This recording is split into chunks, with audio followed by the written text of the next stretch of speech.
नमस्कार साथियों, आप सभी का स्वागत है कंट्रोवर्शियल ओपिनियन पर। आज हम लोग बात करने जा रहे हैं उस काला कानून की जो आईपीसी के 124 ए में मौजूद है। हम बात करेंगे साथियों कि 124 ए क्या है, इसकी आलोचना क्यों की जाती है, इस पर लॉ कमीशन का क्या विचार है। साथ ही साथ हम यह भी बात करेंगे कि 124 ए में सजा के क्या प्रावधान है। साथ ही साथ हम यह भी बात करेंगे कि भारतीय न्याय संहिता क्या है, उसका सेक्शन 150 क्या है और उसमें मौजूद सजा के क्या प्रावधान है। तो आइए शुरू करते हैं साथियों।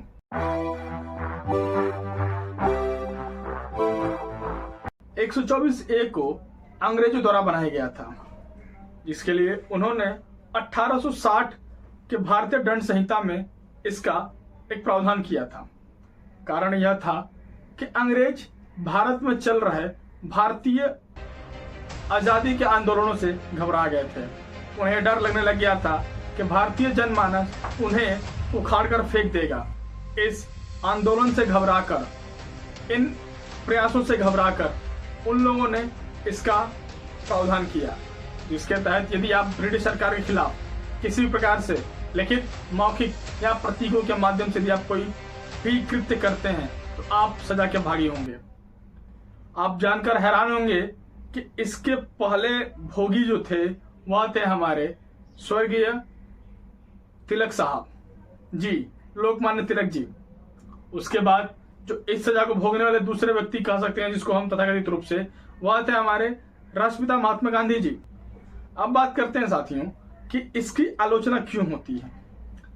भारत एक आजाद मुल्क होने के कारण आपको, हमको एक अधिकार देता है, जिसको हम कहते हैं मौलिक अधिकार। उसके तहत व्यक्ति को अभिव्यक्ति की आजादी है। भारतीय लोकतंत्र में आप जनता द्वारा नेताओं को चुना जाता है, सरकार चुनी जाती है। सरकार दो प्रकार की होती है, एक स्थायी सरकार और एक अस्थायी सरकार। अस्थायी सरकार जिसको हम कहते हैं, नेता प्रतिनिधि जो हमारे होते हैं उनको अस्थायी सरकार कहते हैं। तो अस्थायी सरकार की आप आलोचना कर सकते हैं, लेकिन कई बार हमने ये बात देखा है कि जब आप आलोचना करते हैं तो आपको इस राजद्रोह के जुर्म में जेल में डाल दिया जाता है। आप जानकर हैरान होंगे कि 1973 में स्वर्गीय श्रीमती इंदिरा गांधी जी द्वारा इसे एक संज्ञेय अपराध बना दिया गया, यानी कॉग्निजेबल ऑफेंस मान लिया गया। यानी इसके तहत आपको पुलिस बिना किसी वारंट के भी गिरफ्तार कर सकती थी, और वह प्रावधान आज भी जारी है। आप इस बात पर भी जानकर हतप्रभ हो सकते हैं कि कई उच्च न्यायालयों ने तो इसे असंवैधानिक कह दिया गया, लेकिन उसके बावजूद भी इसका उपयोग होता रहा है। इसे हम और आप ऐसा ही काला कानून नहीं कहते हैं। अब बात करते हैं इस पर कि लॉ कमीशन की क्या मत है। लॉ कमीशन अपने कई रिपोर्ट्स के माध्यम से कहता आया है कि इस कानून की आवश्यकता है। उसने कभी भी यह नहीं कहा है कि पूरी तरह से 124 ए को समाप्त कर दिया जाए, क्योंकि भारत में आज भी कुछ ऐसे जयचंद मौजूद हैं जो भारत को अंदर से खोखला करने की कोशिश कर रहे हैं, भारतीय संप्रभुता पर हमला कर रहे हैं, भारतीय एकता अखंडता के लिए खतरा पैदा हो गए हैं। आपको शायद इस बात जानकर हैरानी होगी कि आप इस संगठन का नाम सुना होगा आपने, पॉपुलर फ्रंट ऑफ इंडिया, जिसने कहीं ना कहीं यह प्रयास कर रहा था कि भारत को अंदर से खोखला करके इसे तोड़ने की बात की जाए। ऐसे संगठनों से बचने के लिए, भारत को भारत बनाए रखने के लिए, उसकी एकता अखंडता को बचाए रखने के लिए आवश्यकता है कि हम 124 ए को बनाए रखें। लेकिन साथ ही साथ लॉ कमीशन यह भी कहता है कि इसमें कुछ मौजूदा जो प्रावधान है उसमें कुछ संशोधन की आवश्यकता है। इसे संशोधन के बाद से बहाल किया जाए तो ज्यादा राष्ट्रहित में यह कामयाब हो पाएगा। अब बात करते हैं कि 124 ए में सजा के क्या प्रावधान है। यदि आपके खिलाफ यह प्रूफ हो जाता है कि आपने यह क्राइम किया है तो आपको 3 साल की सजा, साथ ही साथ जुर्माना भी हो सकता है।